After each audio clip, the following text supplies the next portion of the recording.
उत्तराखंड महिला मंच ने 20 दिसंबर को देहरादून में अपना 31वां स्थापना दिवस मनाया। स्थापना दिवस सम्मेलन में हुई गतिविधियों के अलावा वहां कुछ ऐसा भी हुआ जो किसी को पता नहीं चला, सिवाय वहां मौजूद कुछ महिलाओं, पुलिस वालों और देहरादून की फिजा बिगाड़ने का प्रयास करने वाले नफरती चिंटुओं के।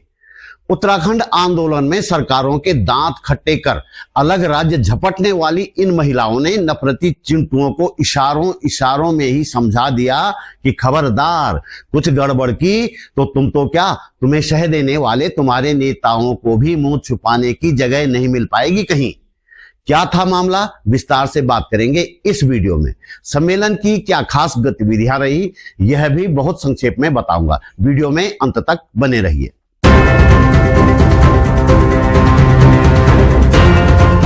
नमस्कार, बात बोलेगी चैनल पर आपका स्वागत। मेरा नाम है त्रिलोचन भट्ट और मैं करता हूं जन सरोकारों की बात। उत्तराखंड महिला मंच का 31वां स्थापना दिवस कई मायनों में ऐतिहासिक रहा। नफरती चिंटू इस सम्मेलन में बाधा डालने की कोशिश में जुटे हुए थे। दरअसल सम्मेलन में मुख्य वक्ता के रूप में महिला अधिकारों की पैरोकार सुपरिचित पत्रकार आरफा खानम शेरवानी को बुलाया गया था। बस ये नाम ही काफी था नफरती चिंटुओं को घटिया हरकतें करने पर उतर आने के लिए। बात बेबात देहरादून और उत्तराखंड में दूसरी जगहों पर नफरत फैलाने वाले इन नफरती चिंटुओं ने महिलाओं के इस कार्यक्रम में बाधा डालने की योजना बनाई थी, लेकिन उनकी योजना का पता चल गया। प्रशासन को इस बारे में जानकारी दी गई तो प्रशासन की तरफ से सम्मेलन स्थल नगर निगम ऑडिटोरियम में जहां हो रहा था वहां कुछ पुलिसकर्मी भेज दिए गए एक अधिकारी के साथ। हाल के दौर में हमने देखा है कि पुलिस और अधिकारी अक्सर इन्हीं उपद्रवियों के साथ खड़े नजर आते हैं। इसलिए महिलाओं ने पुलिस अधिकारी को साफ साफ बता दिया था कि खबरदार, जरा सा भी गड़बड़ी करने की किसी ने कोशिश की तो उसके बाद जो होगा उसकी जिम्मेदारी हमारी नहीं होगी। महिलाओं ने इन नफरती चिंटुओं के संभावित हमले का सामना करने के लिए भी चुपचाप एक रणनीति तैयार कर दी थी। महिलाओं के तेवरों को लगता है पुलिस अधिकारी ने भांप लिया। यही वजह रही कि जब कुछ नफरती चिंटू जायजा लेने के लिए सम्मेलन स्थल के आसपास पहुंचे तो पुलिस वालों ने बाहर उनको हिंदी में समझा दिया, लिहाजा उन्हें दुम दबाकर भागना पड़ा। महिलाओं ने अपने इस सम्मेलन में नफरत की राजनीति और उत्तराखंड में सांप्रदायिक वैमनस्य के खिलाफ एक प्रस्ताव भी पारित किया। इस प्रस्ताव को महिला मंच की निर्मला बिष्ट ने रखा। प्रस्ताव में लव जिहाद, लैंड जिहाद और थूक जिहाद जैसे शब्दों का इस्तेमाल नफरत फैलाने के लिए किए जाने की बात कही गई है। 3 अन्य प्रस्ताव भी इस सम्मेलन में पेश किए गए। ओशिन ने ट्रांसजेंडर के अधिकारों पर, विमला कोहली ने जल जंगल जमीन पर हक हकूकों को लेकर और शीला रजवार ने मुजफ्फरनगर कांड, राजधानी गैरसैंण और अंकिता भंडारी के वीआईपी का नाम उजागर करने संबंधी प्रस्ताव रखे। सभी प्रस्ताव ध्वनिमत से सम्मेलन में पारित कर दिए गए। सम्मेलन की मुख्य अतिथि द वायर की संपादक आरफा खानम शेरवानी ने देश में बढ़ते सांप्रदायिक माहौल पर चिंता जताई। उन्होंने कहा कि उन्हें खुद भी कैसे इस तरह की नफरत का सामना करना पड़ता है। उनका कहना था कि इस नफरत की सबसे ज्यादा शिकार महिलाएं होती हैं, इसलिए महिलाओं को धर्म और जाति से बाहर निकलकर और एकजुट होकर आगे आने की जरूरत है। उन्होंने महिला पत्रकारों के सामने आने वाली समस्याओं का भी जिक्र किया। और जब मैं न्यूज रूम में आई तो मुझे बहुत कम ये संघर्ष करना पड़ा कि अगर मैंने कहा कि मैं पॉलिटिक्स कवर करना चाहती हूं तो मुझे न्यूज रूम से निकाला नहीं गया, क्योंकि मुझसे पहले आने वाली महिलाएं पॉलिटिक्स कवर कर रही थी। उन्होंने मेरे लिए जगह बनाई और आज इस मंच से मैं ये वादा करना चाहती हूं कि इस जगह को मैं बना के और बचा के रखूंगी। सच है कि महिला और एक गाय में फर्क करना मुश्किल हो गया है। उसको बिल्कुल महिला बचाओ आंदोलन और गाय बचाओ आंदोलन दोनों साथ साथ चल रहे हैं। आपका राज्य भी उसमें एक शामिल है कि दर्जन भर कम से कम देश में इस वक्त एक ऐसे राज्य हैं जिनमें यह कानून बन चुका है लव जिहाद को लेकर। यानी लड़की अपनी मर्जी से अपने जीवन साथी का चयन नहीं कर सकती है। तो एक तरफ पॉलिटिक्स है मुस्लिम महिलाओं को लेकर कि भाई देखिए 3 तलाक की शिकार हैं ये महिलाएं, इनको बचाने के लिए हम महापुरुष आएंगे, और दूसरी तरफ जो है बहुसंख्यक समुदाय की महिलाएं हैं उनको भी बचाने के लिए आएंगे। तो पिछले 10 साल में कहा जाता है कि भाई बहुत ही 56 इंच जैसे मैंने जिक्र किया, लेकिन पूरी जो राजनीति है वो महिलाओं के इर्द गिर्द हुई है, चाहे वो हिंदू महिला हो चाहे वो मुस्लिम महिला हो। मुख्य वक्ता के रूप में प्रसिद्ध वैज्ञानिक और पर्यावरणविद डॉक्टर रवि चोपड़ा ने हिमालय और उससे निकलने वाली नदियों पर छाए संकट के बारे में विस्तार से बताया।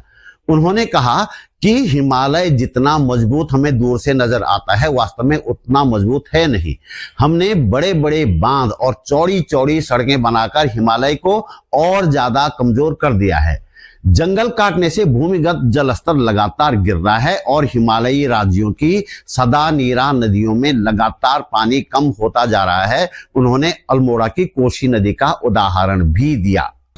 आप परिचित हो कि ऊंचे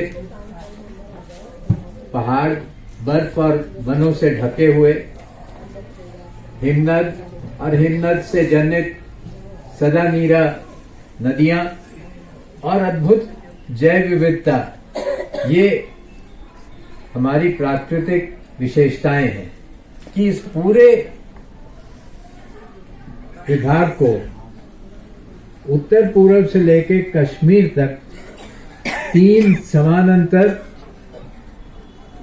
भ्रंश हैं और तीनों के उत्तरी छोर पर पहाड़ की एक लंबी श्रृंखला है। पहचानते होंगे मुंशियारी पिथौरागढ़ में, जोशीमठ चमोली में और उत्तरकाशी में भटवारी, तो ये सब उस सीमा पे खड़े हैं, मेन जो सेंट्रल थ्रस्ट है उसकी सीमा पर। मैं इसलिए बताना चाहता हूं कि दूर से ये जो पहाड़ हैं ये बहुत मजबूत पहाड़ दिखाई देते हैं, लेकिन वास्तव में ये अंदर से काफी कमजोर है। महिला मंच की कमला पंत ने उत्तराखंड महिला मंच के 30 वर्षों के सफर का ब्यौरा दिया। इन सरकारों से हमें अपने उत्तराखंड राज्य की जो हमने कल्पना की थी, जो हमारे लोग शहीद हुए, जो हमारी महिलाओं ने बड़े से बड़ा अपमान सहा, ये सरकारें हमें वो राज्य देने वाली नहीं है। ये हमें बहुत स्पष्ट हो जाना चाहिए और महिला मंच को ये स्पष्ट हो गया है। इसीलिए महिला मंच ने ये तय किया है, सत्ता का केंद्र या सत्ता केंद्रित हो गया तो हम कभी भी एक सच्चा लोकतंत्र स्थापित नहीं कर पाएंगे। उत्तराखंड आंदोलन में भागीदार रही महिलाओं ने एक गीत नाटिका के माध्यम से महिला मंच के गठन से लेकर अब तक की यात्रा का शानदार प्रस्तुतिकरण किया। नाटक का निर्देशन रंगकर्मी सतीश धौलाखंडी ने किया। नाटक में उषा भट्ट, विजय नैथानी, मातेश्वरी रजवार, हेमलता नेगी, सरोज कलूड़ा, शांति सेमवाल, शांता नेगी, कृष्णा पंत और सुशीला कंडारी ने हिस्सा लिया। उम्र के इस पड़ाव पर भी इन महिलाओं का उत्साह देखने लायक था। नाटक की शुरुआत बच्चों के नृत्य से हुई।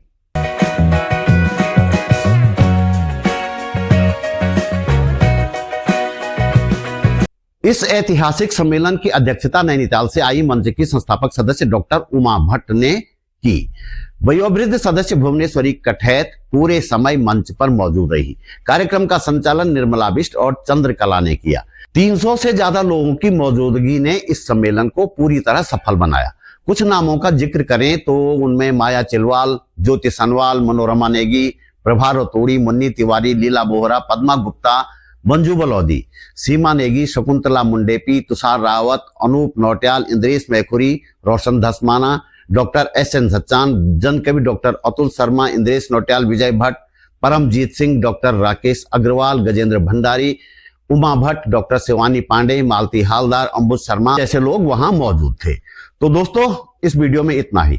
आप महसूस करते हैं कि इस वीडियो को बनाने में थोड़ी बहुत मेहनत की गई है और आपको इससे कुछ काम की जानकारी मिली है, तो वीडियो को लाइक करें, कमेंट करें और अपने दोस्तों के साथ शेयर भी करें। हमारे पास इनकम का कोई जरिया नहीं है, इसलिए यदि आप समर्थ हैं तो अपने जेब खर्च में से एक छोटी सी राशि निकालकर आर्थिक सहयोग अवश्य करें। आप YouTube पर वीडियो के नीचे ज्वाइन बटन पर जाकर या सुपर थैंक्स पर जाकर मेरा सहयोग कर सकते हैं। डिस्क्रिप्शन में बैंक डिटेल भी है। मेरा चैनल सब्सक्राइब करें, फेसबुक पेज फॉलो करें, बात बोलेगी .com भी जरूर देखें। जल्दी मिलते हैं एक और मुद्दे के साथ एक और वीडियो में। नमस्कार।